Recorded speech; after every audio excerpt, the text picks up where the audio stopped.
All right. Hey, and happy Tuesday, everybody. This is Gimbalabs Playground. It's the 11th of April, 2023.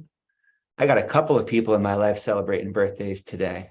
Mother-in-law, some old friends. April 11th, great day. So good to have you here and good to have some old friends and new friends joining us today. In particular, our MC, Mr. Quasar Solaris himself. Welcome, man. You got a jam-packed agenda for us, don't you? I do. We're going to go around Cardano in 101 epochs and Let's and do plan it. for the next 42 epochs and make April 11th, a day we remember and tie it all the way up to November 11th of 2021 and 2022 and 2023. So yeah, we've got several things we're going to go do today. Awesome. And yeah, if you want to, I'll just take it from here. Everybody looking at the board, this is the Gimbalabs Playground sign-up sheet. If you would like to add your name, if you got a project, a problem, a idea, and want to present it, there's time slots here that are available. Just add your name, contact info, and some other things, and then the mic will be yours. You can lead us around your world in 101 epochs if you would like. But one of the things that I really like about Gimbalabs here is I'm going to zoom out. So everybody just hold on. And we're going to go down here. And this is how the community profile part. So there's a card right over here where you can grab a card, add your name, add your information, how you would like to be contacted, how you work, what you're looking for, what you are good at, what you're horrible at, how to be approached, anything you have to offer, or anything you need to receive. So this is one of the really finer points that we often take for granted or overlook. I really love what Gimbalabs is doing here with this, user profile. And I'm going to zoom out just for a moment so we can take a look and see all of the other people that have signed up here. So if you need to, here's just a nice little way to see what's going on. And we're going to go zoom in here on this guy, Quasar. This is what I did. And I did this a long time ago. I love it. The words and language we use will dictate the future narrative.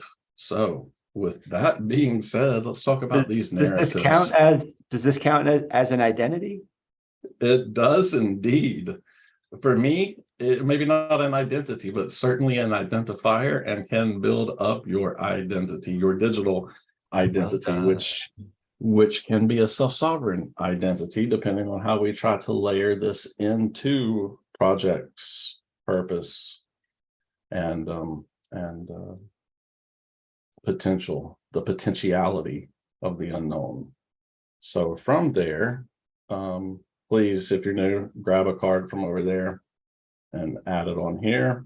And I am going to flop this over to right here. And anyone new tomorrow, I'm actually going to do something real quick, which is select here. I wonder if I can bring everyone to me.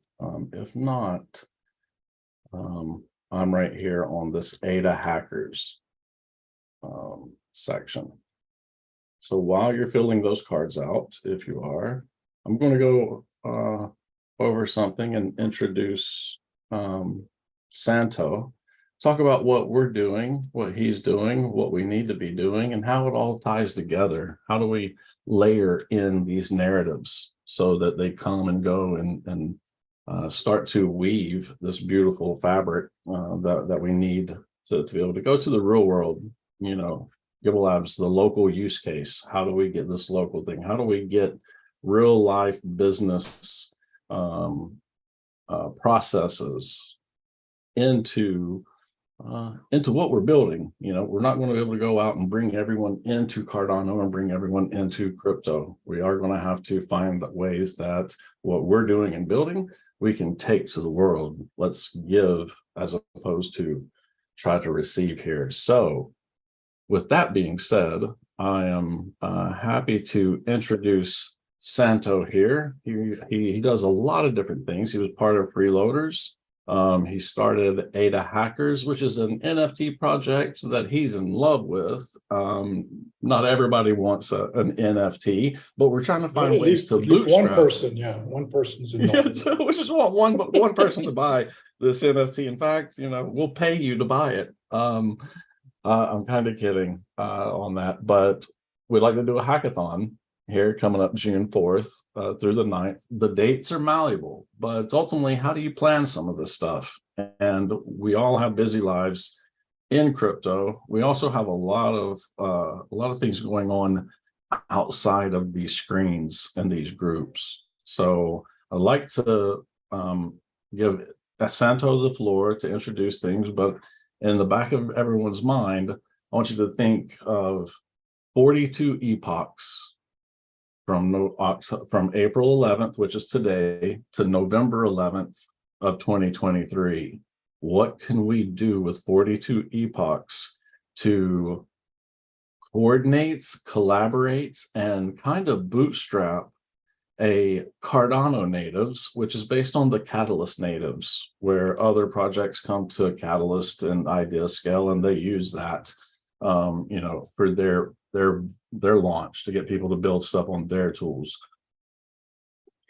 We should be doing that for ourselves. And I think we've got a formula here or a process to where we can do this and build on one another's projects and find what Ohm often mentions, which is resource mapping. So let's find these resource mappings and then see what we can do to find thematic overlappings. So with that being said, I'm going to let Santo do an introduction and tell us about Codebreak, about testnet coins, and what we're looking for, what we think the community is looking for or needs. And while Santo is giving the rundown here, you'll see this proof of participation here. So incentivizing the testnet here for the community. If you're an individual and you want to register your address to be part of this incentivized testnet,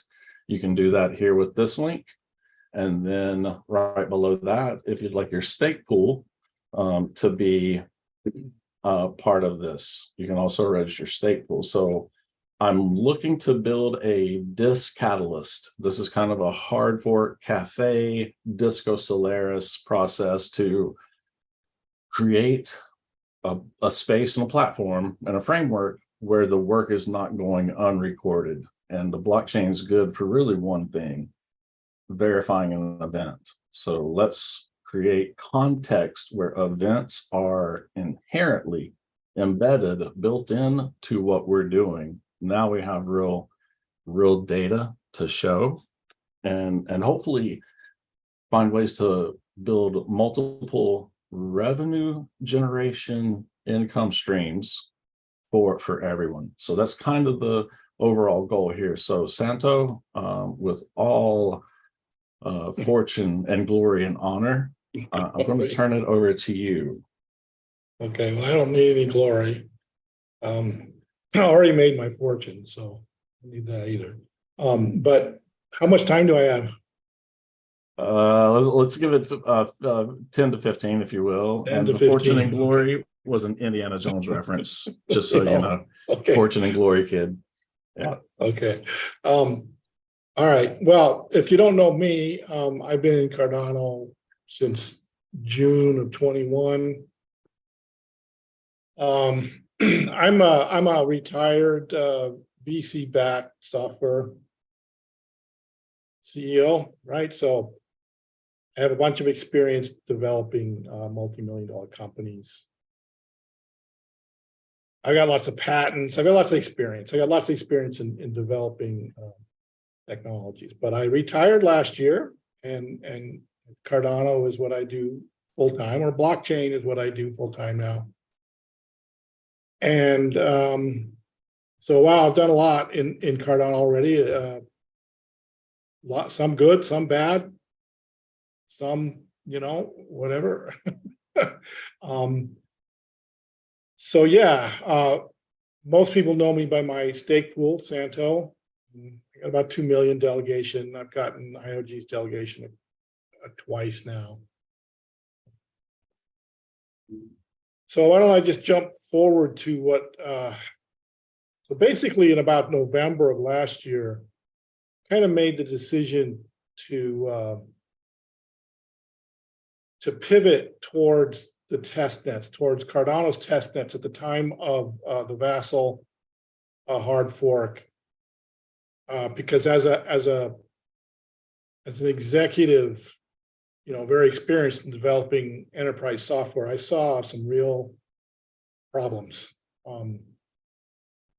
Not I call them problems, things that we could improve, right? I see too many projects going to mainnet before they're ready.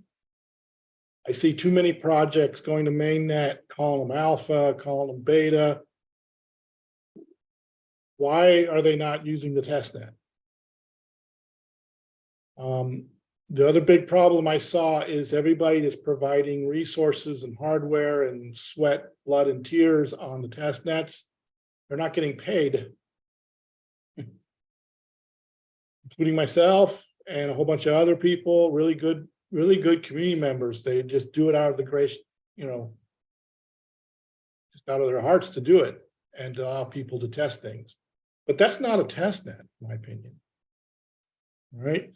A test net needs to really be part of the ecosystem. It needs to be, a valuable part of every project as they go through their journey to get onto mainnet. So I actually went to IOG first and I said, hey, what do you guys think, man? What's going on? Why don't we do an incentivized test net? Why did we get rid of the incentivized test net? What's going on there? And I got the classic answer that everybody's heard, which is, well, you do it. Then why don't your community, you do it? And I'm like, okay. So testnet coins was born. It's an incentive mechanism. It's really simple. It's proof of participation. It's not based on TADA or anything like that. It's basically you sign up. I track your transactions on the testnet, not on a specific project. So it's not a private testnet. It's basically an open community-wide testnet incentivization program. And I minted our own coins. I minted one for the preview testnet. And I minted one for the pre-prod network testnet. They're called VADA and they're called PADA. I did a little liquidity bootstrapping event where I got rid of so there's 50 million of each. I got rid of about half. We have about half of the coins already in wallets. I was a bit surprised. I mean, they went really fast. I guess people like the idea, but if you know about tokenomics, it's really hard, right? You need buy pressure and sell pressure, right? So what's the value? So basically, the tokens are I don't consider them owned. I mean, I'm managing them, right? But it's the community's tokens. It's designed for proof that you're doing something, right? And the market will decide what they're worth, not me or not testnet coins. Long term, it could actually be its own DAO. It could actually be built into the protocol. It could be run by. It's my vision is that the testnet over the long term, 2 years, 5 years, really needs to improve. Because this is why all the projects are doing their own testnets. And that's not a community thing. That's all. They're just doing their own, trying to provide their own rewards, trying to get people to do testing. So where we stand today is we have about 15 testnet stake pool operators that are participating and getting rewards. We have about 100 testnet wallets that have registered and who are getting rewards. If you're a stake pool, you get rewards for minting blocks, and I've got tiers, right? So if you mint 100 blocks, you get this much. You mint 500 blocks, you get this much. If you mint 5,000 blocks, you get this much, and then it caps out, right? Actually, recently added a fourth tier because Blade and Conrad, they've got like, whatever, they're just blowing everybody away on testing. But whatever, that's the point, right? Is to be incentivized. Right now, the tokens are trading at about 0.0007 ADA, so not much. My original goal is really simple. Just ask yourself, how much is the testnet worth to the entire Cardano ecosystem? Is it worth 1%? Is it worth 5%? Is it not worth anything? Whatever. Eventually, the whole community should figure that out, and the market should figure that out. But so that means that a testnet. So understand that the tokens are not on testnet; they're on mainnet. So when you do testing on testnet, and you do something, proof of participation, you get rewarded with the mainnet V ADA and Q and P ADA testnet. Okay. So that was the idea, just to set up some sort of incentivization mechanism so that at least if you're going to provide resources on testnet, you get something. I mean, even if it's a trophy, right? Gee, thanks, right? But the idea is to provide real monetary value for providing services on the test. And then we had the idea of, the community of people, then like any other project, right? Testnet Coins needs funding. It's like everybody else, right? I mean, I don't have any money to pay moderators. I need developers, all of the above. And so that's where the NFT project was born. And I spent a couple of months heads down doing all the art myself with the AI tools and blah, blah, blah. And we launched, and basically we fizzled, right? So that tells you how much interest there is in the testnet. But anyway, we I think I'm going to redo the whole NFT program, but we so we have about 120 NFT holders now. They're minting right now for 77 ADA. I would struggle like everybody else, right? Okay, what is the utility of them? Why are they going to be valuable? All that kind of stuff. So we gotta work on all that. But anyway, the hackers, so the NFT project was originally designed to be a fundraiser for testnet. Okay, so it did a little bit. I mean, I raised about 2,500 ADA. That's not much, but it's not nothing. So kind of where we're at, I've been waiting for Fund 10. It's a good slide to bring up Fund 10. I was hoping to do testnet coins Fund 10 and raise some money so that I could actually hire.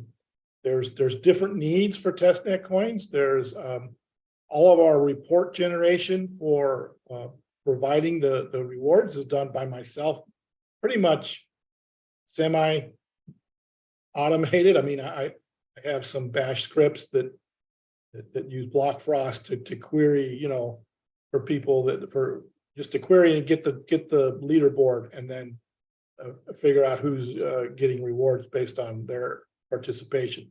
Love to have that completely automated. Love to have a UI for it. Love to have a wallet connect for it. On the other side, the NFTs for the project. We have a staking program, so we have about 30% of the holders that are staking, but it's all manual spreadsheets.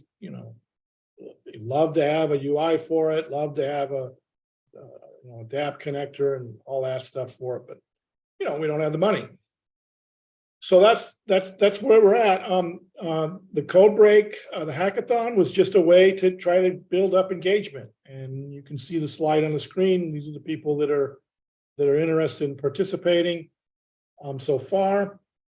I do have the ear of IOG for code break. I think it's going to change. It's not going to be 5 days. It's going to be virtual. I think we're going to make it free instead of having to have an NFT to get in or participate. I am right now in discussions with IOG about being a main sponsor, which I think would help a lot. Probably a good chance we'll push it back to July or August. But you know, since we're hackers, since we're all about testnet, kind of makes sense that we take a lead position to really try to build a Cardano hackathon, Cardano specific hackathon with Cardano projects, Cardano bounties. One thing that I want to make sure everybody does understand is that, so this is this is a community-wide incentivization program. It's not specific. So in other words, so you got Drazzle and Icon and BlueTS Game Changer on here. I mean, they can all provide their own bounties also. In other words, it can be not just the testnet coin tokens, but also the project tokens could be, you know, a combined bounty. And then if you go into our Discord, I've got teams and we're trying to be more organized, right? Hacker teams trying to figure out, okay, you know, let's look at the code. Is there a vulnerability? How do we want to attack it? Things like that. But it's small. You know, really small. It's basically me, a couple other people, and Quasar is helping us get exposure. So yeah, that's a little introduction. Well, if anybody wants to ask me some questions, I'm happy to answer. If I can add into that, one of the things that I believe would be important here is taking the Catalyst Natives program. You know, the way that was set up. First, we had Cody. You know, they supplied $100,000 or $200,000 worth of Cody tokens, and then we had Cardashift, and they applied 200,000 USD of CLAP tokens. One thing that I see to make not just this hackathon more involved and putting a little more skin on the line, or skin in the game on the line to dry out, is not where I wanted to go with that. But creating this Catalyst Natives, this program, if there's projects or communities that have tokens that actually need people building, they need content, they need support, tokenomics, marketing, etc. Why are we not providing that to one another? That's really where I'd like to go with this. And the hackathon is one event, but how many other events could we do similar to this, but on our own time? Could we take 42 epochs and be Cardano natives, Playground natives, projects that have their own tokens to set up, you know, a little treasury for different groups to come in and build on stuff? This is something where not only Playground could be one, but the Gimbal treasury and projects, you know, management, that could be its own type of solution here. You know, one thing that I've noticed is we all have our different styles, how we like to work on stuff, how we like stuff to be displayed and received. We also have the unknowns, how to generate revenue, you know, how to make money, how to create a circular economy. So I'd like to see if we can't do something here, like sign up additional hackers, you know, sign up to test these products or projects and products in testnet, pre-prod and preview, and also gather, you know, 5 or 10 groups that have a token, have a stake pool, have a project, and create our own, you know, 2023 42 epoch Cardano native process and program. So with that being said, I'm going to turn it back over to questions for the group for Santo. And before I do that, this is all to funnel into the Disc Catalyst, Disco Solaris, Game Changer, and eventually Fund 10 when it would begin. You know, ultimately everything we're doing for Fund 10 is really for Fund 11. There's a lot of unknowns.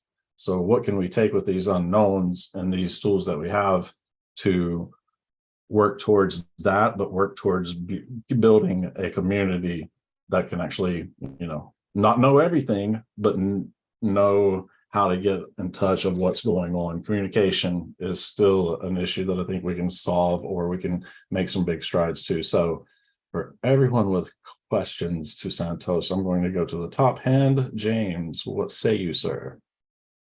Just wanted to start by saying thanks, Santo. Thanks for driving this initiative. It is important, and the vision is great.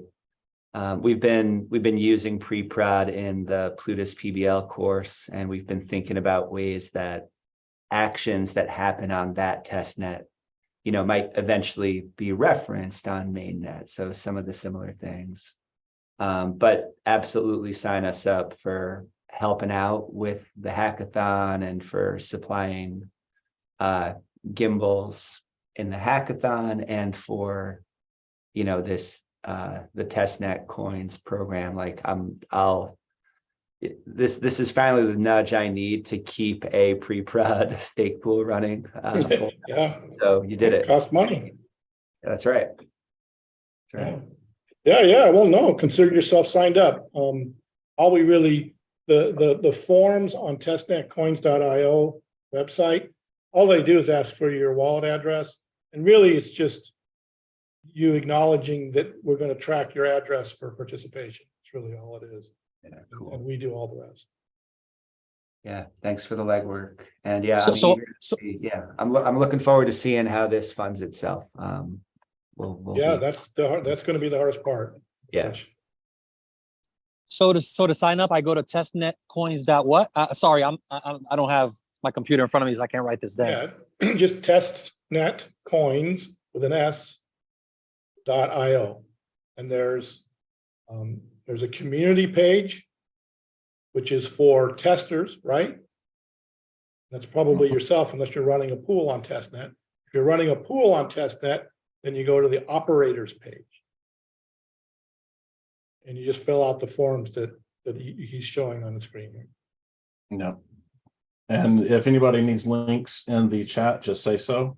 We'll add the links there. And then after this, what I'd like to be able to do is gather the information that we've got and find a clear, concise message on how to enroll in not just this testnet process, but also the hackathon and something that I'm calling, just the 42 epochs. Yeah, so participation in the hackathon, what I really need is a couple of volunteers to help me get it moving, right? And like I said, we really haven't made that much progress. And I'm probably going to delay it a couple of months, and I'm probably going to, narrow the scope. But what I really could use is somebody to just drive the process, right? Keep everybody in the loop, get all the logos, update the graphic, do the tweets. I need engagement. And then I need help, planning the event, right? Who's going to talk when? So it's just a lot of legwork of signing people up, right, and getting commitments.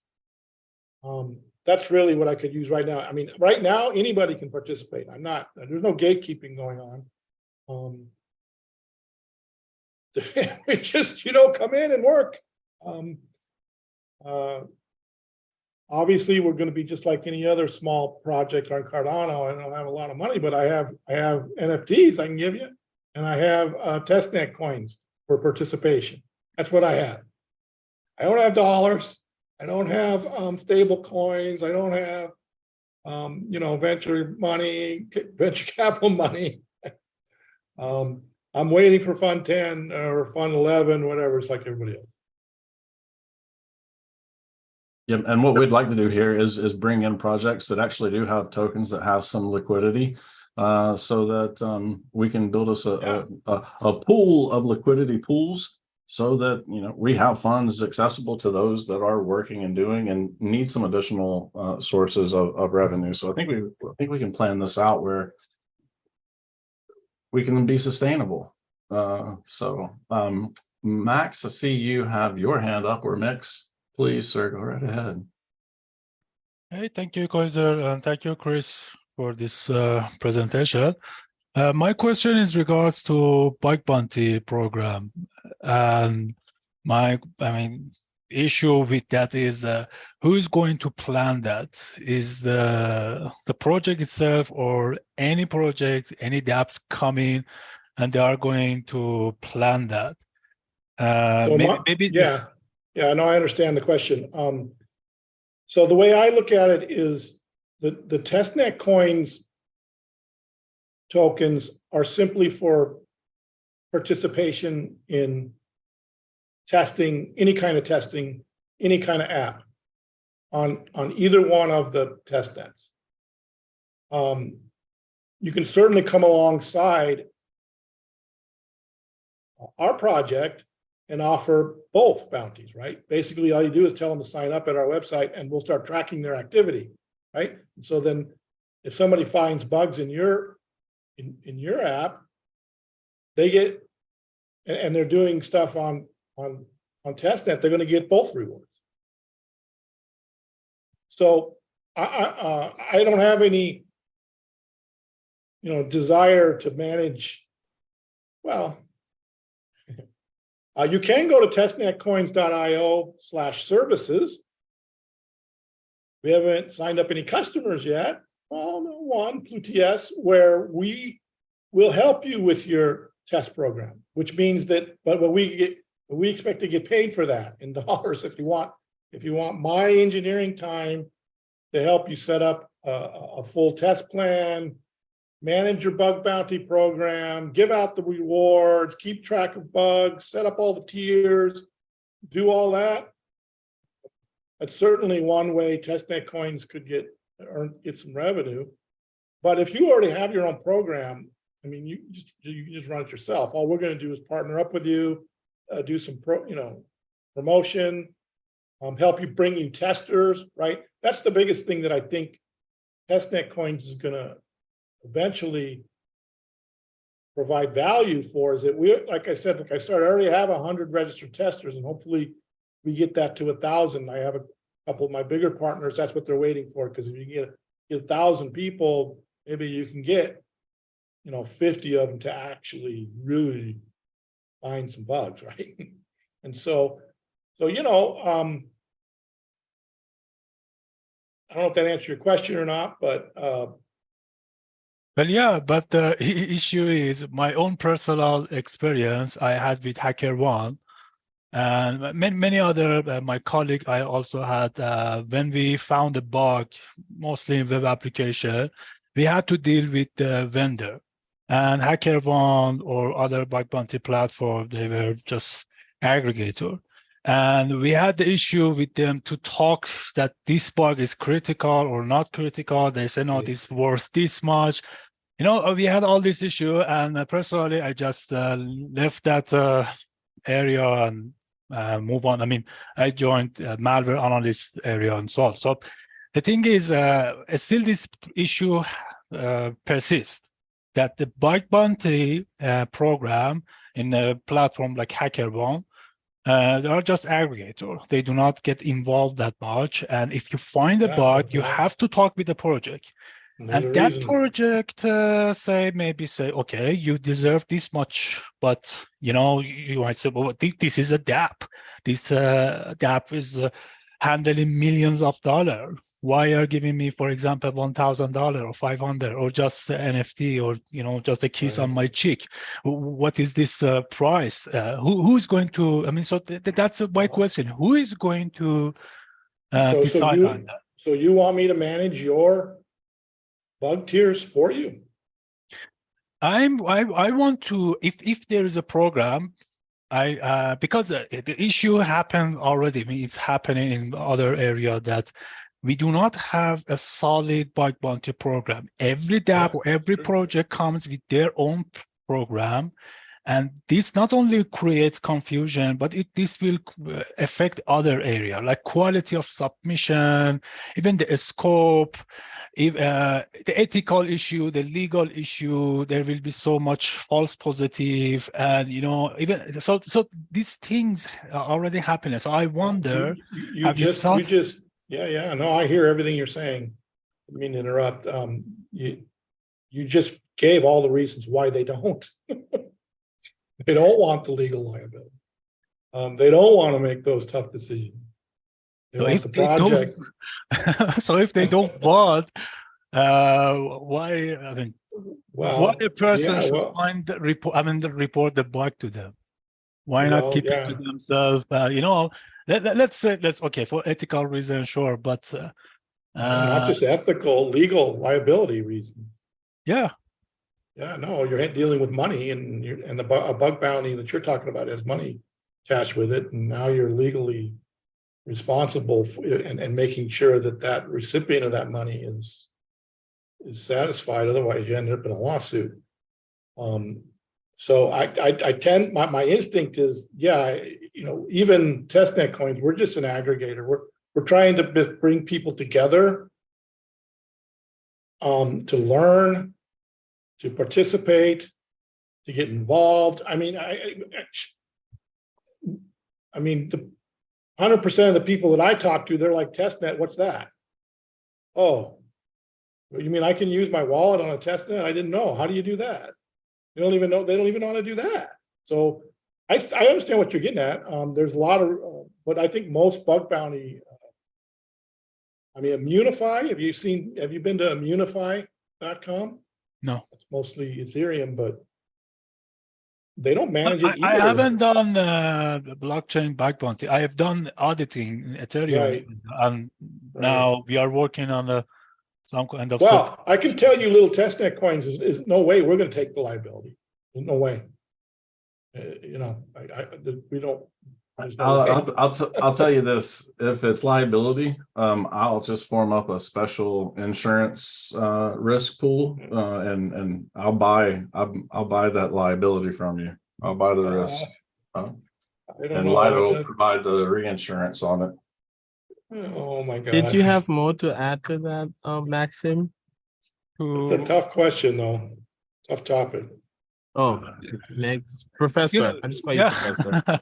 No. The issue is when you have different kind of program and a bug bounty or security researcher, aka ethical hacker, wants to come and join and earn some money, and it should be, of course, incentivizing the whole community to do good, and not ruining everyone's lives and so on, and destroying people's save. So the thing is, each project brings their program, and behind that there are some people that they think these bugs or this critical, or this mindset around that program should be this set of rewards or this set of scope or so on. So each of those programs are very different from each other, and some pay well, some doesn't. And this not only affect the reputation of that project or that program or that company, software, whatever. You can't really check on, just if you check, there are so many words around HackerOne, actually. They're kind of infamous in this stuff.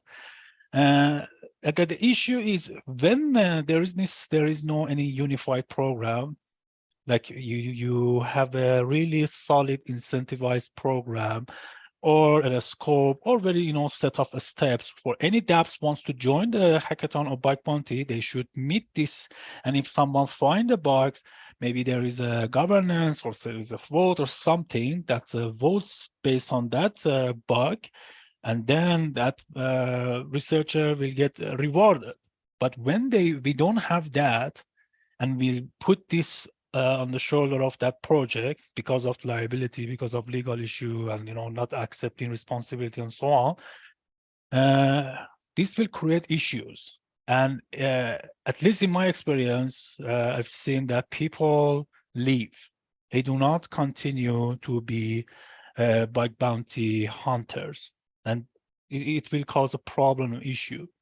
So do you know of a program that does work well that we could look at and try to learn from?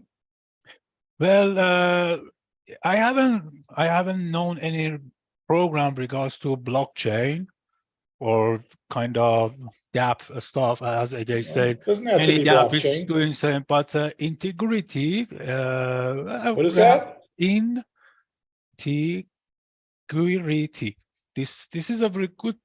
I mean, it was a good. I don't know. I mean, I haven't done bug bounty in there around 3 years, 2 years and a half. So I'm not sure what's happening with them, but they have at least good reputation compared to other platforms like even Bugcrowd or especially HackerOne. So let me just send the website. Yeah, just put it in the chat. But this Oh, is yeah, there for we go. web, and if you but there is a bug bounty program for non-ethical hackers. Like there is a company, as you guys say that legality, and this is a US based company. They buy bugs or vulnerability from you, and they sell it to governments, to state sponsored groups for very high, for highest bidder, you know. So, for example, if you find a bug in iOS, you can get paid up to $2 million just for iOS. If it is a zero click, by the way, zero day on zero click. So, let me say, give the name of that website as well. It's called Zerodium. Zerodium. Also, there are some rumors around the Checkpoint. It's a company again that they are buying bugs and selling them to governments again, or anyone who pays more.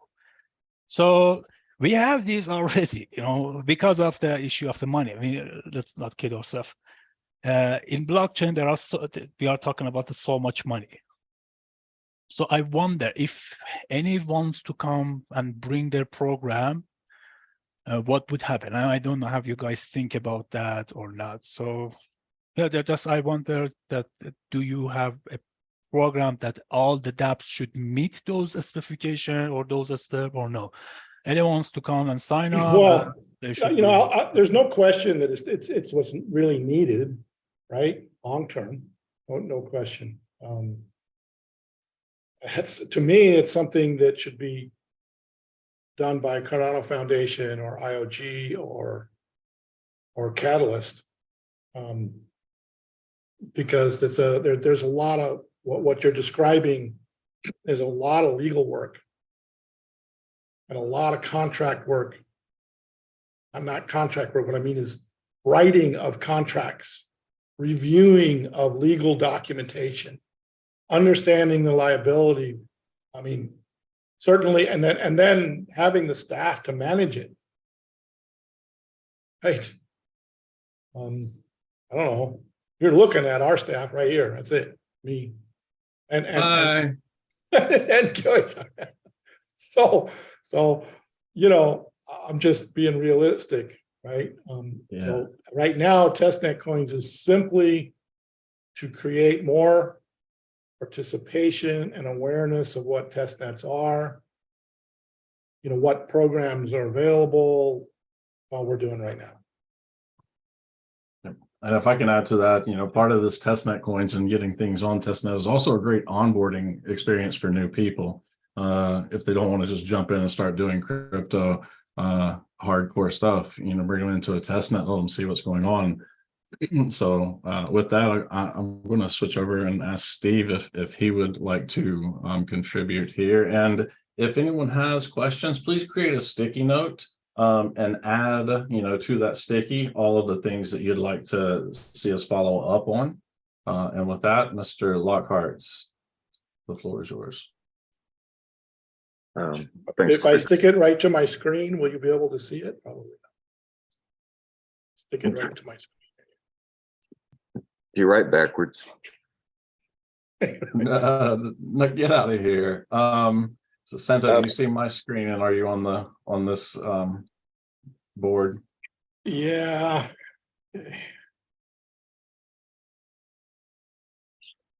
You know, I'm really glad y'all came today, Santo and Quasar. I think that this is a really good framework to build, you know, awareness, number one, because I mean, we've been talking about this for a few weeks anyway, about the need for more test nets than what input output can provide. But, to me, I think you're laying the groundwork for new businesses, within the Cardano ecosystem, because I mean, if reality in the future matches our ambitions, we're going to need lots of these, and we'll need professional testers. It's not always obvious how to test certain concepts and certain applications. And so it's going to need people with experience to develop a proper testing environment so that an app creator, knows what he's got is solid. And Gimbalabs oriented, and so I'm obviously thinking about a tester PBL, how to be a tester. How do you guys do it? How do you guys do your testing now? What's your process? Well, we see if it screws up when we write it. I love it. Yeah. I mean, what Pluto's PBL is doing is just really teaching people how to write code. So, like just Right. layers of more and more complicated smart contracts. So, that kind of testing kind of is part of the process. But, stuff like Sessions DMU project, there's lots of things that need to be tested within that whole framework of the DMU app. Quasar, do something for me. Bring up the test plan. We don't need to read the whole thing, but just go through the table of contents. Put the table of contents on the screen. And it'll give some people in the audience. So this is a test plan, just a template that I wrote. But if you look through the different parts of this, right? This is what I think you're talking about, Stephen. I mean, to me, this is what is required. Yeah. Right? You got to go through all of these different steps. Yeah. And you got to design it. Right. So you have a test plan, and then people know what to do, right? And this isn't necessarily bugs. This is just testing. This isn't trying to find, exploits, which is what everybody in the community talks about in this space, right? Oh, we lost $100 million. This is just what normal software teams should be going through. And my instinct is they are not. Right. Fortunately. Right. That's kind of been the impression I've gotten, and that's why I was really curious about, what were the problems Meld ran into last week. I mean, I'd really like to see what that was about. They didn't have a test plan. Sorry. Right. I mean, I can get pretty mean sometimes, I mean, but Yes, I've you can. heard. Well, I mean, but think about the problem like DMU. DMU, Yeah. you need to come up with some Yeah. fake music. You need to come up with some fake bands. You need to come up with multiple authors of. Well, that's correct. But what yeah, and that's what you should do. But you should do it inside of this table of context structure, right? Right. The alpha testing, the unit testing. Okay, what system in it? Maybe what are the integrations testing? I know they're making a little player to play the music. Okay, you got to do that, and then you just got to do that, and then you got to do your regression testing and make sure that you fixed something and maybe it broke something else that you didn't know. So you got to go back and you got to test it again after you've made fixes. These are all things that I've learned over. I'm 60 years old now. I learned this stuff the hard way. And this is what scares me about what's going on in Cardano. I don't know. Maybe some of our bigger apps. Maybe World Mobile Token team is doing all this. I don't know. Do they have a test? The first thing, do they even have a QA team? I mean, is there anybody responsible for quality assurance? I know Catalyst has a quality assurance Okay, well, stage. Real quickly, I wanted to add this one here because this has the test plan. This is on the testnet coin site. So the services test plan, anybody can look at that and see what items should be added to a test plan. And then there's also these test quests. you can register for it, or we can create a test quest for you. And one of the things that I like is with, the Gimbalabs, with the Treasury and the project, the GPTE, on a different style or different formats, we could take that and use this, but use a thing like D-Work, but not D-Work. It's called Crew 3, and it's just more of a really, it's more aligned with community building, with clear outcomes and initiatives and things that you can measure and monitor. So, wanted to mention that. Do you have a link to Crew 3? I do. I dropped it here, right here on this link. Oh, it's down there. Okay, cool. Yeah, but it does a little something funny. It goes to the Ada Hackers Quest board, and I'll go find the other.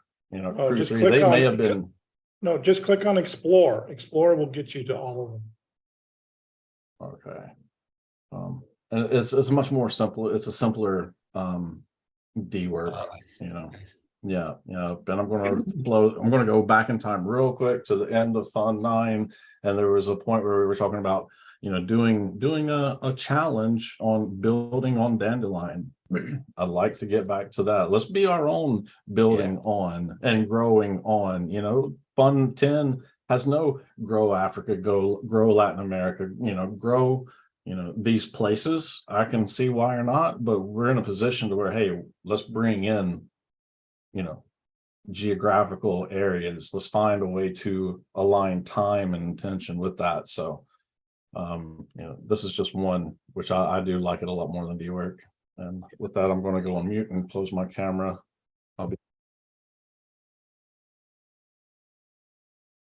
Session, what's going on? Now, I see a lot of value with both of these programs or service or whatever, the testnet coin and the hackathon, both for DMU. On the testnet side, we do need people to test, our protocol, right? To make sure that it's stress tested. And as Steve said, fake artists, you don't need it. You can use public domain music, Beethoven, Mozart, Bach, right? It don't even need to be fake. And on the hackathon side, the vision of the DMU protocol is that music apps can build on top of the protocol with the challenge of licensing music and paying royalties already solved for them. So I imagine this hackathon being, we've already been talking about it internally, some way to incentivize builders to build cool music applications on top of our DMU protocol, right? Or hackathons, and we'd reward them in a share of the DMU protocol itself, right? Our DMU token isn't merely just a governance token, it's a share of the protocol itself. Our vision is to decentralize this protocol so that no one person can control the levers of power. It's for all ecosystem actors to own a piece of the protocol that they all find value in. Anyway, yeah, I'm excited.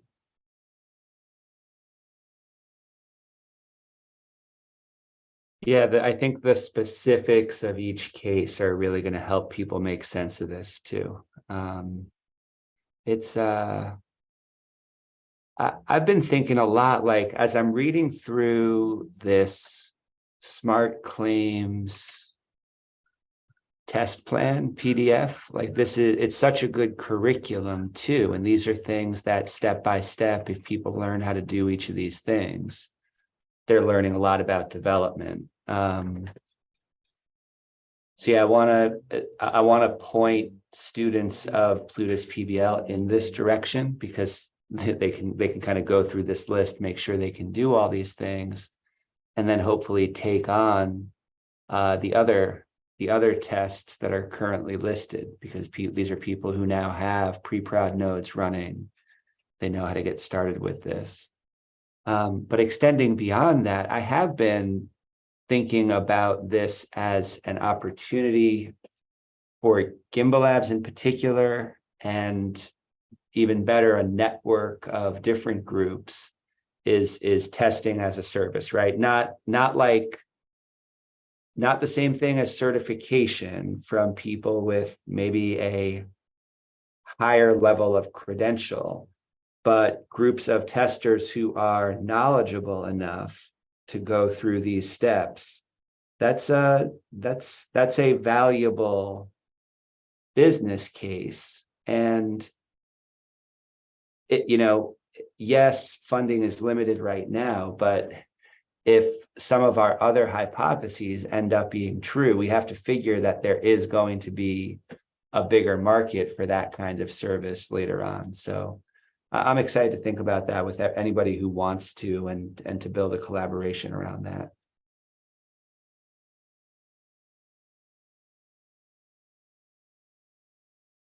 Professor. Yeah, I'd support that as much as possible. Yeah, all the education. We'll be James? working on it. This is great. Thanks. Just you said that it's not the certification. Actually, in the SIP that we are working for certification, on-chain certification metadata, it has 3 levels. Level 1 is testing, level 2 is auditing, and level 3 is certification and verification.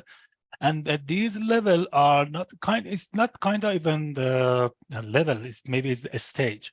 So the result of, for example, someone or some project comes to this to the other hackers, and end result will be other hacker if you guys come and register yourself as a testing laboratories in IOG, by the way. They will issue a certification for them, but the level 1, it means that they pass all the testing. But the next step is auditing, and then the next step is complete verification, which normal verification, we have formal methods, theorem, proving, static analysis, sorting, many things that doesn't happen normally in testing and auditing. So it is already happening, and I'm just going to leave a link to that SIP. So if you guys are interested, and if you want, especially you, Chris, wants to add some notes to improve this SIP, which includes testing as well, and testing laboratories, we would love to hear or read your notes and comments. But in certification working group, I propose a checklist as well. So which we are going to work on it after the SIP. Also, I suggested something called Cardano threat intelligence. That's kind of very out of this scope of this session. But anyway, inside that, we are going to create a checklist for dApps so they can use them and test or audit, or even auditors, even tester, or especially auditors wants to come and learn or try to have really solid planning, they can use this checklist. So again, I would encourage you, Chris and Quasar, to please make a pull request or open an issue in certification working group to add your checklist for testing. And that would be add to the end result of certification working group, so people can use that. And I'm again going to leave the issue I created for it's a certification. I put the general checklist, so it includes testing and auditing, and of course for verification, which, for example, formal verification is included inside it too. But yeah, I'm just really asking you guys, please participate in these 2 events, which happening and is improving the Cardano ecosystem. First is the SIP, and the next is the certification work group. Overall, thank you for all your hard work.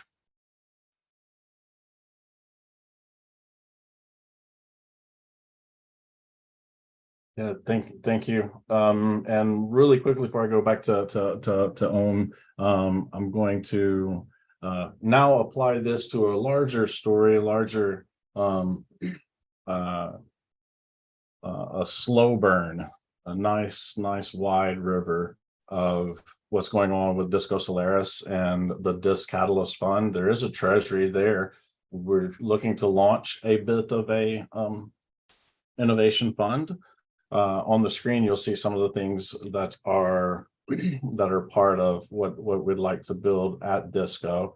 And I believe we saw a presentation from Adriano on the Unlearn, which is a direct democracy approach. And some things have to be built, some things have to be tested.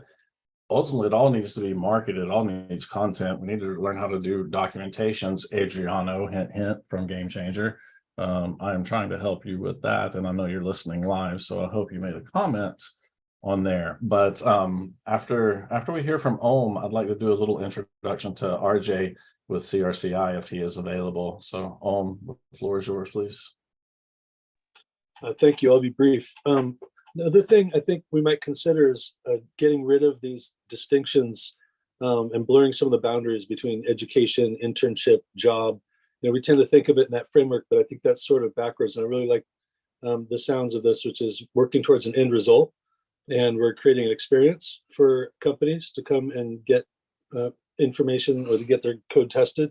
And for some time to come, I believe it's going to be very competitive and difficult for individual entities to stock themselves with adequate testing facilities and staff. And so this kind of a thing, especially in a guild sort of a format where you can look out for each other and create, you know, the sort of mutual defense benefits, healthcare, et cetera, you've got a really strong chance of getting to the forefront and staying there. So great idea. Keep it up. Yeah, I tend to agree with your assessment that it's going to be a couple of years before this community reaches the vision. Maybe I won't be around for it, but hopefully, you know, sorry, I'm not being morbid or anything. I just mean I'm a lot older than you guys. So just a vision, yeah, all of it through. And RJ, are you around? Available to talk? I see you're off mute. Yep, I'm here. All right, so I could go ahead and perhaps introduce yourself, but I'd like to do a little intro as well. I met RJ because he created a CRCI index, which really it's a consumer. I would call it a consumer confidence report. You know, if you're looking to buy something, get involved. A lot of people do research, and you can buy your rating. You can actually get it the right way, wrong way. We all have different ways of doing things, but I believe what RJ has done here is really unique, and I could see his what he's built being a huge part of, you know, onboarding, pre-test plan to post-test plan to building up this reputation and or marketability and confidence of projects. So with that, RJ, the floor is yours. If you'd like for me to do anything on the screen here, just say so. Sure. No, thanks. Thanks for inviting me today. Yeah, I've been listening. I haven't interacted a lot with this group before, but I've been in the ecosystem for some time. I've been involved as a stake pool operator, but I've also been on Reddit and in the forums and just in the ecosystem in general. So I do pay attention. I'm not very vocal on social media, but I do pay attention. And what I've done here is I've created it's a framework essentially to review DeFi projects. I go ahead and click the overview. So I have actually documentation about the way that I approach this project. And it's the reason I created it is because it's really tough to navigate DeFi. Like, I don't know if anyone else feels that same way, but it's really tough to know, like, what is a good project, and like what are good questions to ask about what is a good team, and what makes a good proposition in the DeFi ecosystem. So I've basically been very thoughtful and figured out, you know, an approach to tackle and what metrics to ask and look at for our DeFi builders. And based on that, I built a scoring system to keep track. Because I don't know if anyone's like me, but it just, you know, you'd see a white paper, you get an impression of a project early on, and you just, you know, you do this in your CRCI head. documentation. Pardon me? Say again? Oops, my apologies. Keep going. Okay. And just, you know, you go through a DeFi project and you like, you get an impression about like what they're building and what they're doing. And you do this in your head. You keep tracks like, hey, I think they're pretty good, but you have no way to really measure against like, well, why is that one better than the other one? Right. So you just have this mental idea of like where you want the impression a project gives you. But I don't know if there's a lot of people that do a formal process of like, okay, the reason I like this white paper is for X, Y, and Z. And then you can compare those exact same metrics across the other white paper that you just read. So this is basically a framework and a structure to help score essentially DeFi projects against, if nothing else, each other, let alone against an objective ideal, which is really tough to navigate. But yeah, it's a very thoughtful, structured approach to reviewing DeFi projects. If you notice on the homepage, there's they call it the CRCI matrix, and that's like where projects land at the very top. Quasar. That's where projects land as far as their strength of proposal. So what they say about themselves, like their tokenomics, their white paper, their social engagement, you know, things like that. And then what they do, their strength of implementation. So they're like when their app is launched, like are there user protections in place? And by user protections, it can simply mean, are there any safeguards for me from harming myself? Like, can I click one button and send all my assets? You know, like Uri. Things like that. So just is there protections in place to help the consumer engage with this protocol? And is it clear like what I'm doing? Because like we're our own bank, right? Like we're in charge of our own assets. And there's a whole ecosystem of protections, I call it, like, you know, with Deloitte and Gartner and like all these like major corporations that, in addition to like your banks don't let you spend over $5,000 on anything. And it's like, there's so many layers of protections that we're used to. And then in DeFi, there's none of that. And so we're our own bank. And if these dApps and apps are, you know, building these projects, and it's so easy to make mistakes. Like this is the thing that we're looking out for an example. So again, I didn't have anything particularly planned to speak on today. Quasar invited me and I joined last minute, but that's kind of the overview of like, I've looked at the DeFi, at least on Cardano, and given them a score for the most part. There's still lots of work to do, but this is the concept of the project. And Is it just for DeFi projects?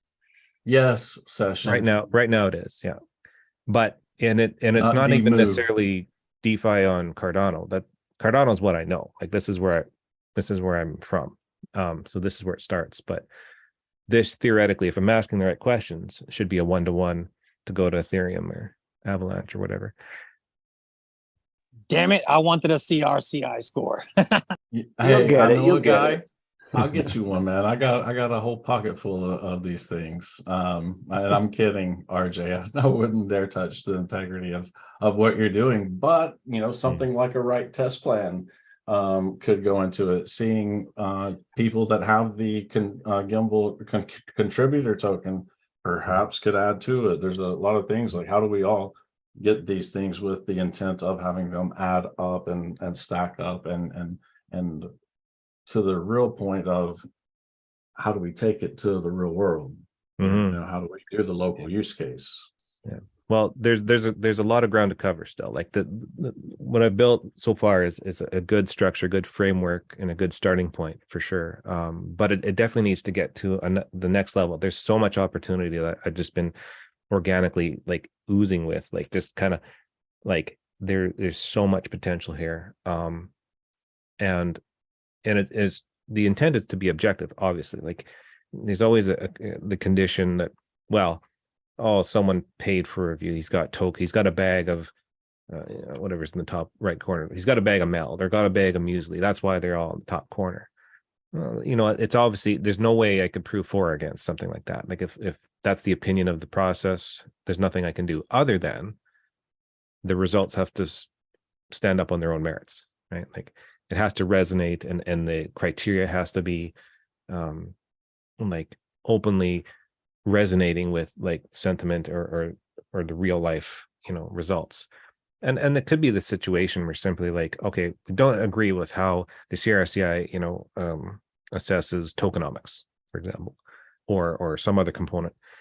But when you look at that chart on the data screen, Quasar, if you click on the data, if you understand like whether you agree or disagree with the methods, that all the projects were looked at with the same criteria, so it still has value.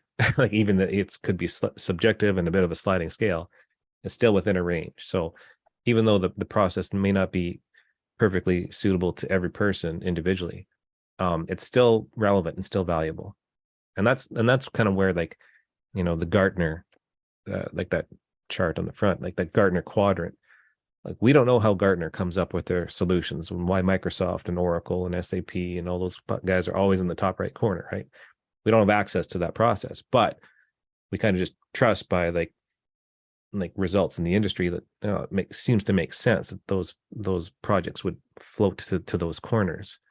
And then by other means and criteria, we can see where other projects would, stumble, and by evidence of, if nothing else, post hoc kind of situations, right? So yeah, I mean, I'm just rambling now, guys. If anyone has questions. I'm going to add my twist here, and RJ kind of knows how I see things. But as soon as I saw this, I'm like, oh, what if this applied to Project Catalyst proposals or to projects that were funded? And then you could see, epoch after epoch or month after month, this score rose.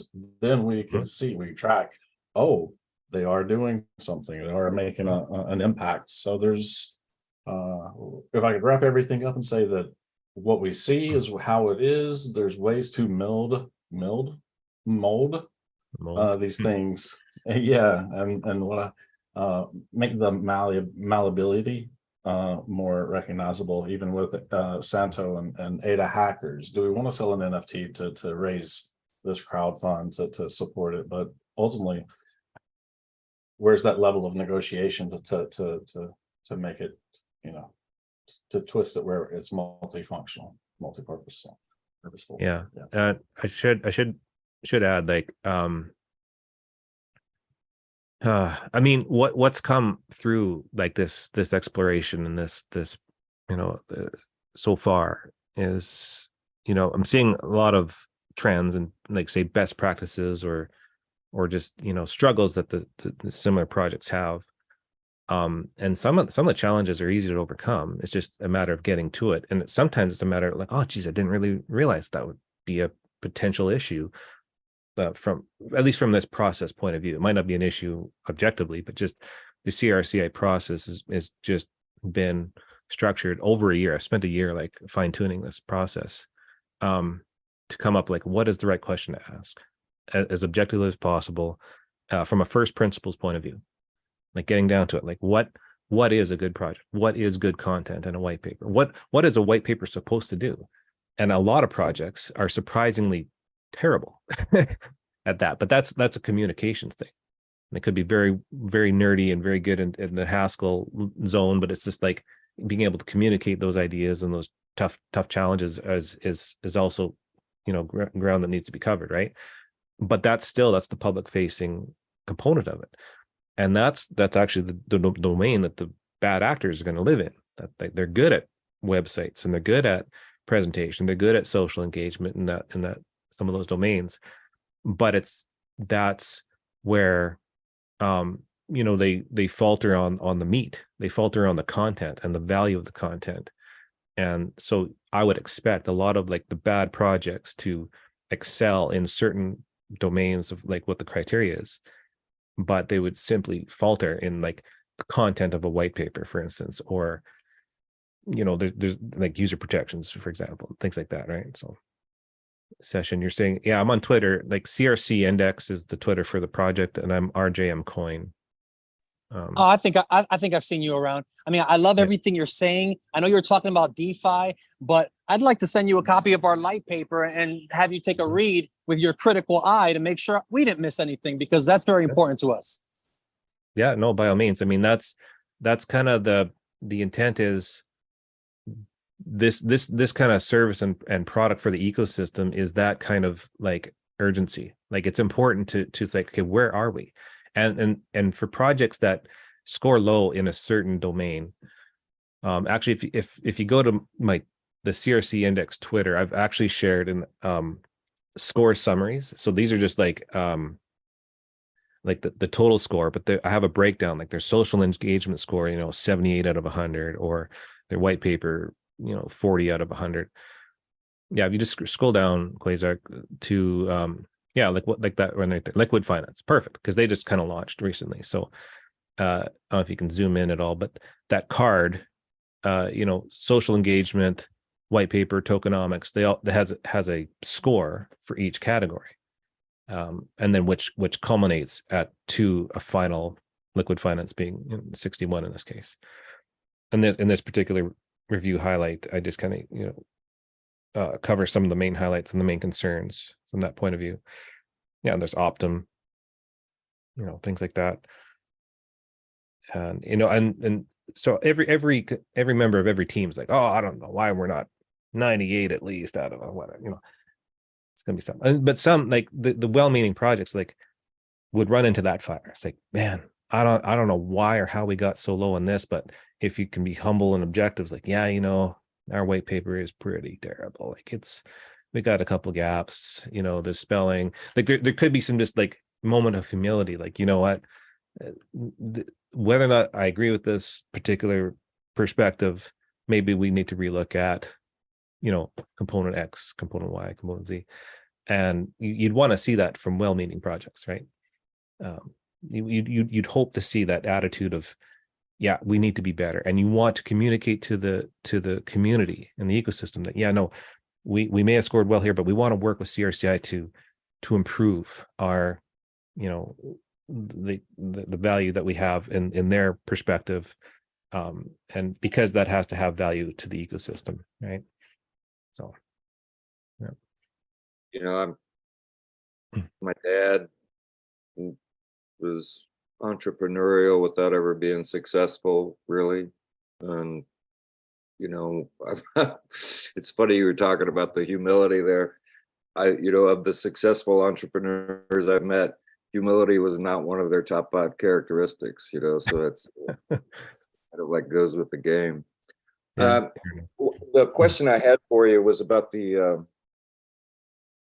scores. Is how live is this? Have you automated it? Is it constantly being updated? It's great question. Like it's the domain that I'm trying to cover is unautomatable, essentially. So this is the hard work. This is you got to read the white paper for value of content, right? You can't and actually, if you go to the overview slide for me, Quasar, real quick, roll down to roughly the middle, right here, stop here. So what the CRCI is trying to cover is the fundamental analysis of investing. Like, you can automate almost any other domain. So the technical analysis, like, that's just charts, that's graphs, that's learning what a MACD and like learning all that and trying to look at past behavior to predict future results has nothing to do with like quality of the project. Essentially, it's just how people react essentially to price. Sentiment analysis is simply like what we all kind of do anyway. We just like see what's on Twitter and like, oh, okay, I guess that's a good project or not.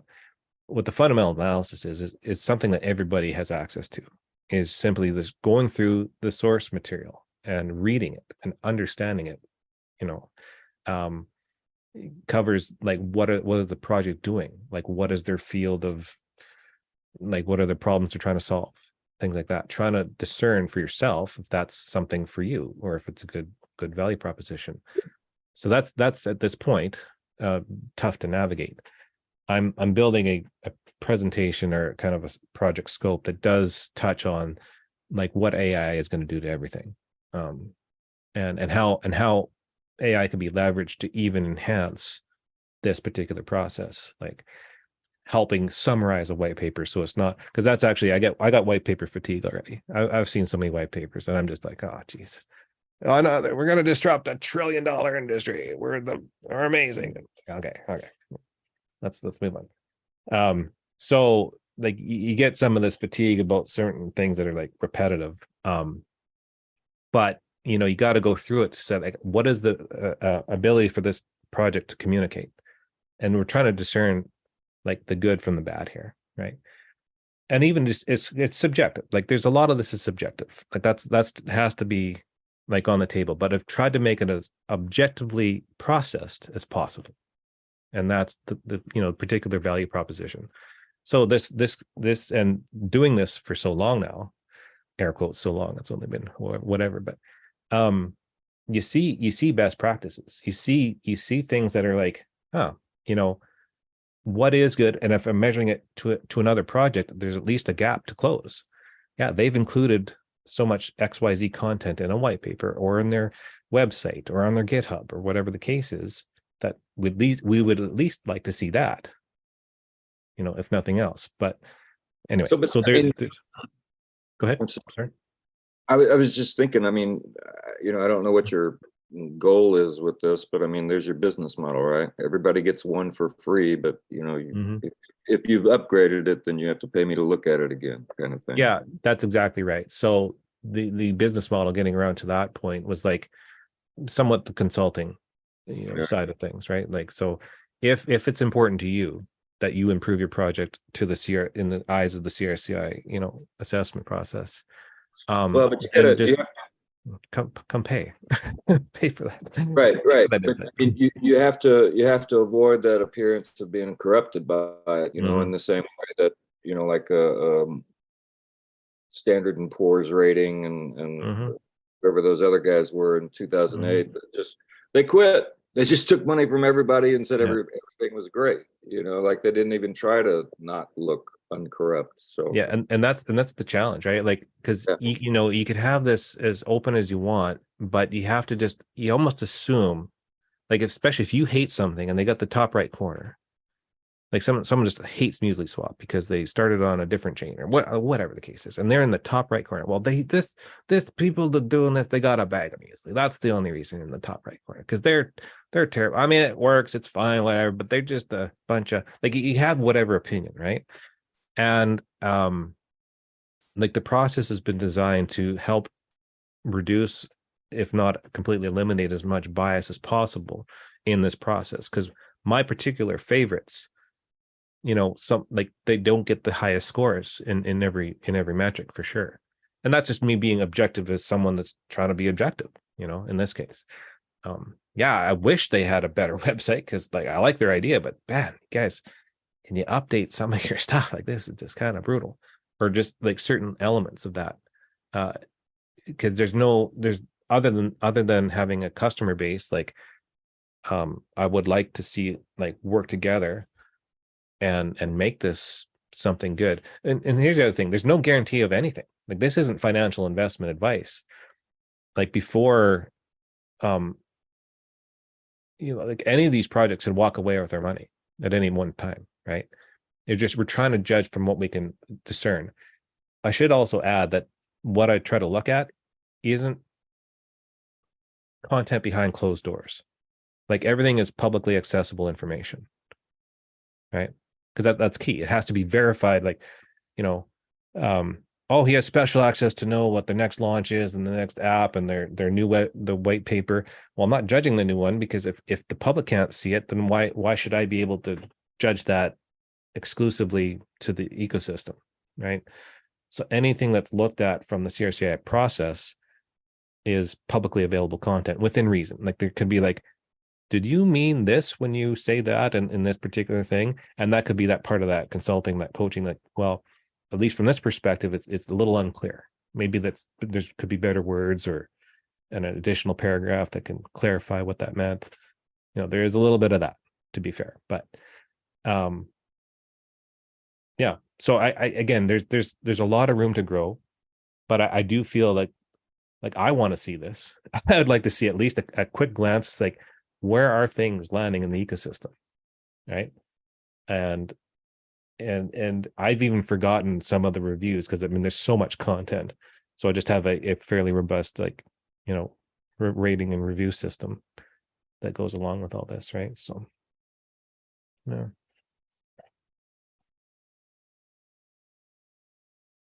There it is. Oh, there's people have Thank their you. hands raised. I don't know how to. I don't use Zoom, guys. So just go ahead and ask questions if you're. And if I may, real quick, I'm going to just do some plugs in here. I threw an invitation to the Neo Miami Discord, where we're going to be having a town hall tomorrow at 9 a.m. Then there's also an invitation to the Disco Solaris Discord. Join there with or without a disco. And then I want to bring it back to my love, my life, my passion, Brandy. She's a fine girl. Game Changer Wallets, looking to do some incentivized test nets, getting people ready to do the beta and explore the full potential of that. So with that being said, hands, I'll let the gentleman choose. And I think that's pretty much wrapped up my presentation. I'd like to see people, signing up with the testnet, get registered with testnet coins, and then let's find some projects to build into testnet coins, because that sets the base and the foundation for us to build this hackathon and start tracking and monitoring work that we're doing now that'll really demonstrate the impact of what we're doing. So with that being said, it's up to the hands, Max, and then Ohm. Thank you, Quasar. My question is, RJ, about have you looked to the architect and the whole business logic or business planning of those dApp as well? Like, are they really profitable? Do they have really good design pattern in their business?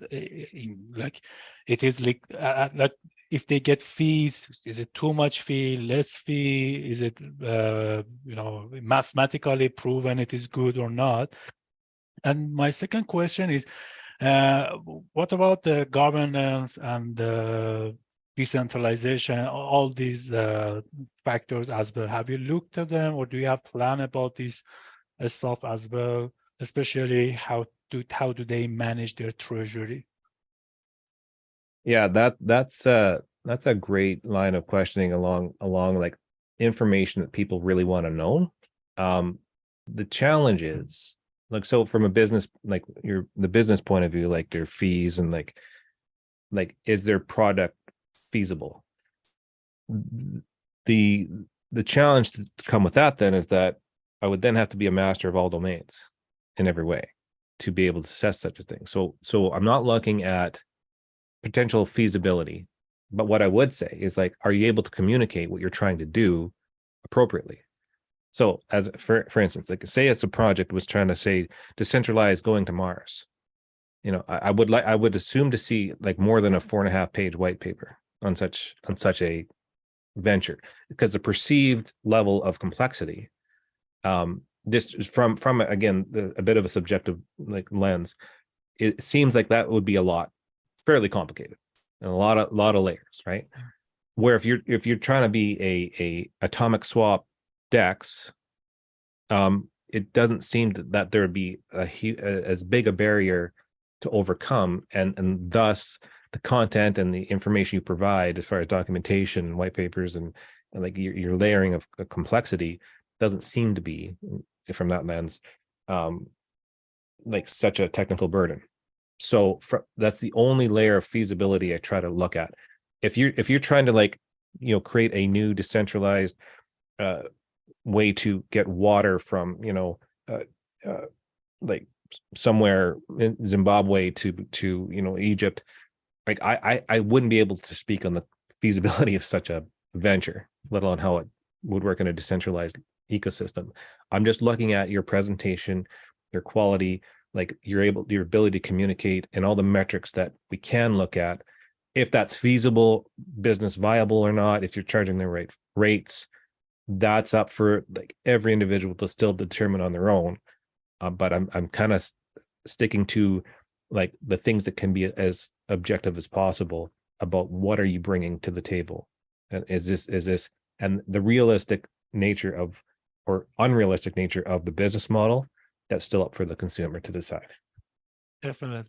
Because Okay. if you have plan, I mean, as you said, you have plan for NFT project as well. Maybe that would be crucial that some projects say, or NFT worth several thousand ADA. Some projects say it was like 669 ADA or something. So I wonder that have you looked to this pricing, what they are charging people? Is it Yeah. good? Or okay, like for example, liquid finance is great, Mhm. but they are expensive. For whatever reason, they're expensive, or another finance. Or of course, about the NFT project, that still I don't know how people are putting price tag on them, but but yeah, I see that your logical thinking Mm. is a really good metric. I understand that. Thank you. Yeah, NFTs. Okay, you also touched on governance and like judging like what is a good governance model, and how to centralize the ecosystem, what's their processes maybe for voting, and what is their et cetera, et cetera. I again, that's a domain that has to be kind of stand on its own merits or not, and it's really difficult to assess like what is the objective ideal governance. Like nobody knows. Like we have no template, we have no map, and maybe there's different levels that are appropriate at different for different domains. Like that's still an open question, right? The comment you made about NFTs though, like that is it's like, what can you imagine a rating system for art, like just in the real world? Like what is a rating system for, like you go to your local museum, what, like this is rated what? Like art based concepts are so subjective already. I do want to venture into the NFT ecosystem, but stick to things that can be objectively as possibly scored, or packaged up into like a rating kind of system.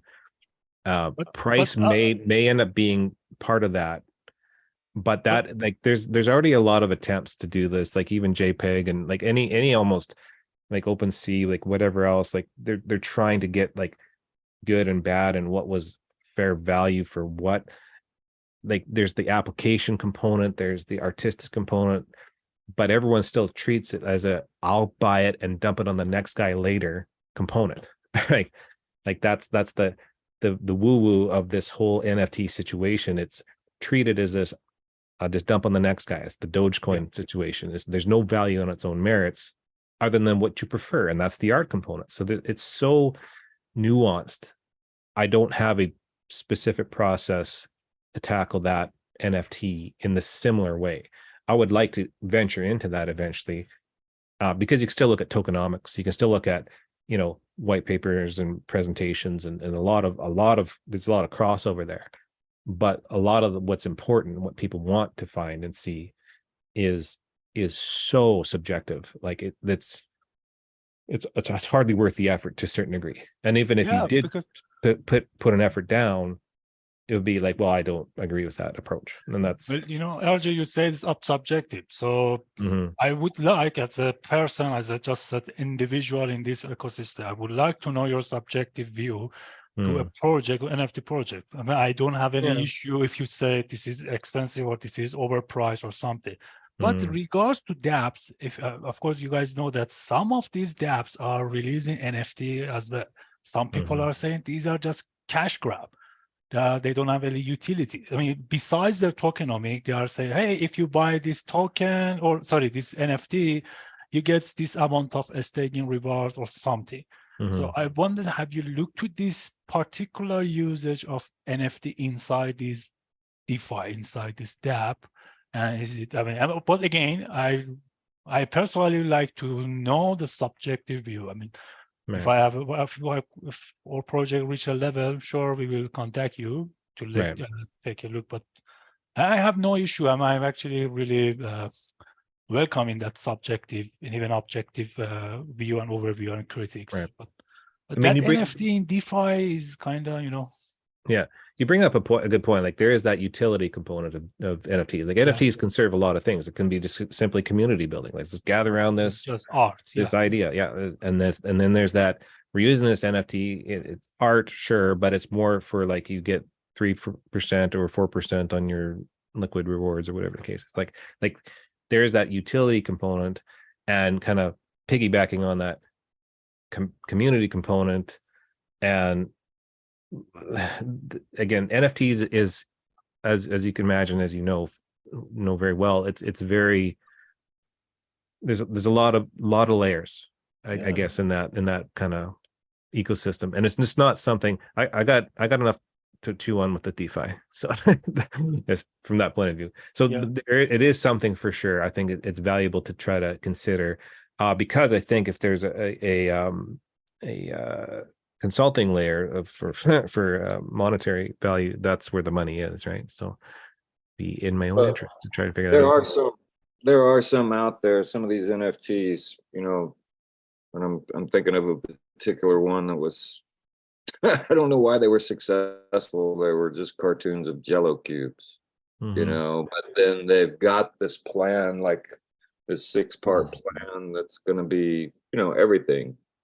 NFT loans, you know, functionality, buybacks. I mean, it was like all this shit, you know, and it's like, and it's horrifying. And I was talking to the guy about it, and you know, like I don't think he realizes he's creating a security, you know. And when I brought that up to him, he's like, "Well, we've got a friend who's a lawyer." And I'm like, "Oh my God." You know, they and feel that they're on the blockchain, they can just do whatever, and it's like, at some point, you know, and I feel like the general public ought to be, you know, there ought to be some place where they get warned about these kinds of projects, because, you know, whether maybe they build it, maybe they don't. Right now, it looks scary as hell to me, you know. And you know, the art stuff, like Unsigs, you know, Alex doesn't promise anything. It's just art, and you either like it or you don't. And that kind of stuff, there's nothing to talk about, you know, like you were saying. But that's the domain it is. Like it goes from that full breadth of spectrum of like just do it for cash grab, just do it because you can, all the way to like ultra utility. We're going to use this as a DeFi lending platform to blah blah blah and connect it with real estate, and like just it goes to the nth degree. And it's like, well, how do you build one system that can capture that appropriately? And so hey, there's the ring that bell, like bring it on, people, if you want to help build an NFT, like, you know, NFT CRCI, whatever it is. And it's like, yeah, like this is, there's so much to do here. Everything you've seen is essentially a one-person effort, right? So there's a lot of ground to cover, and I'm looking for help. I'm going to be looking for funding, catalyst, whatever's out there, good smart people, even just from advice or consulting, like you know what, we want to see this project survive, like what do you need? It's like, I don't know, we can sit down and talk about it, kind of thing. Well, NFT project, RJ. Create NFT NFT project. We are giving you ideas. Make a CRCI NFT. Oh my God. Ask Santo. He did the NFT project for testnet coins, and he's mastered it perfectly. Santo, I love you. Before I switch to Om, I want to be cognizant of time. Playground host, Gimbalabs, James, you guys, thank you so much for letting us do this and letting me run it. And you know, we are looking for people to sign up for this code break, this hackathon. We want to make sure people are signing up as community testers and as stake pool operators. So, you know, sign up for these if you're looking to get involved. And then bigger picture, I want to create a Cardano natives platform where we're doing these things for Cardano and for communities building on Cardano, which has happened to me in Project Catalyst. So with that being said, as long as everybody's okay with the time, please drop a sticky note somewhere, get in contact with myself or Santo. And with that, I'm going to I'll let the host with the most, James and Gimbalabs, let us know how we are on time, and then I'll go to Ohm, and then maybe also Chris or Santo. Hey, yeah, we can keep this going for a few minutes. Go to Ohm. We do have a couple things to just connect on for PPBL planning, which usually follows at about this time. But let's wrap up with thoughts from Ohm and Chris and RJ. I'd love to hear what you're thinking for next steps. Sure. Just real quickly, I'd be very shocked if AI wouldn't be really excellent for going through all those white papers and summarizing based on your criteria. It sounds like you've done the hard work that would be, the prompt engineering and setting up the algorithm. And as a service, it'd be really valuable. I mean, your insight is knowing which factors to look for. So it'd be kind of hard to reproduce by somebody without the same domain experience. So you do have a big advantage, but I'd say that the AI is pretty darn good at summarizing stuff and picking out things that you're looking for. The subtleties are getting kind of wild. So Yeah, no, you're Yeah. exactly right. I agree. Yeah, I can support that as well. I just had AI write a grant proposal for testnet coins. Did pretty good. Gave me at least a structure. And then I'm asking it to do a little bit more. Mhm. AI Yeah, stuff like- is pretty scary and amazing all at the same time. Yeah, I've used like ChatGPT to help. Just I'm pretty wordy when I write, so I was like, can you make this more concise and keep all the same thoughts and meanings? Like, it just like does it in like 2 sentences. Like, oh my god, yeah. So I definitely try to deploy that in like I have a 50-page PowerPoint that I've built to like that forms the structure of this that it's not publicized. That's kind of packages up the whole concept here. So it's definitely there's a lot of intention here, and like someone made the comment like, what's the next steps? Well, next steps, I do have the vision for like a website that'd be the front facing like display of the intentions in this case. That would be like kind of like a directory, but have like the scores and the ratings and maybe NFT gated access. Perfect. There you go. So you could have like different layers of access to potential information there. But that would be the next step. But that what I need would require some funding. It's beyond my means for sure. So, and I'm looking for people. I mean, the other resource I need is just people to be involved, essentially, like collecting the data itself. That's really also hard to automate too. Like I got to get the links to every white paper. If you go on like I collect it all in a giant database just to keep, so all my reports have active links to their latest white paper, their Twitter, their Discords, whatever content that they produce, it's reformatted to a standardized format in my database. So even the tokenomic models, like the tokenomics, like you see these pie charts from every project, and it's like, hey, you got 2% for marketing, 5% for future hires, like 12% for team, and 7%. Okay, well, that's all team. Like that's all in one bucket. Like that's the tokens that you're assigning that to certain tasks on your own side. But from our point of view, from the consumer point of view, that's all on your side of the fence, right? If you're going to walk away, that's at least the minimum amount of tokens you're walking away with, kind of thing. Then there's the public sales and all these and the airdrops and the things. Okay, that's public. Then there's the insiders and the VCs and the people that gave you money, and well, that's still on your side of the fence. Like that's not something we have access to. So try to actually parse that down to like 4 categories instead of like the 13 categories that they tend to start with, right? So getting all this information is still hands-on. There's certainly going to be tools that can scrape websites easier and faster than what I've been doing it, but one direction is definitely using the tools that are coming out to speed up the process and make it easier, right? So with a bit of prestige, then you get to be the receiver. So they'd have to format their own data to fit into your API if they want to be regarded by you or tested by your means testing. Yeah. But that, I think, still your IP, which is that document, sounds like is very protectable, and don't undercut the effort you put into it. That is value. So Yeah, no, I've been coached there. Like I come from a just put your head down and work kind of legacy of like this is how I've done things. So this information technology blockchain is definitely a new domain for sure. I don't take everything for granted. I didn't want to come to Catalyst without anything that I hadn't built either. I need to earn everything I do. So I still come You'll from that. definitely be able to have a machine learning model watch your choices and then learn your style and be able to test itself against your choices. I mean, that's right now you can do that. So I'd say in the very, very near future, you're going to have, you've got the imagination for good questions. And I think that's what's going to be the best thing for developing the algorithms here. Yeah, thank you. Okay, I don't want to overdo the welcome here either. If anyone else has questions, we can. So if I would love to see people like join, like just follow on Twitter, like either account, my CRC index or RJM coin if you want, and we can definitely carry on a conversation. Any questions? I've actually like a lot of comments people made here, and I'd love to meet a lot more of you at some point, at least in the conversations. I also see some comments in the chat, just noticing. SCATDAO has been brought up a couple times. I've got a real quick funny story, if you guys can hear me.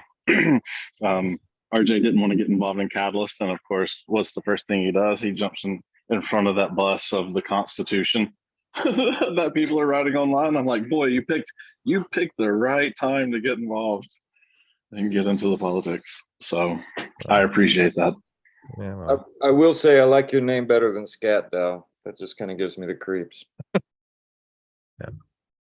No, I mean, they're definitely like, actually, I spoke with Eric early on when I was kind of architecting what I was doing. I just, I was scanning the ecosystem, like what is review on DeFi? And there's just kind of like some generic, Ethereum things and nothing what I wanted to see. If end up finding SCATDAO early on. He shared with me his template of what he was doing. I had questions at the time, but it's interesting. I mean, they got strengths. They got a good community building team over there for sure, and they got good energy, and that's definitely. I don't have those kind of skills for sure, right? So, but from the SCATDAO approach and what I'm doing, they're different. They're different approaches, I'll say. Yeah.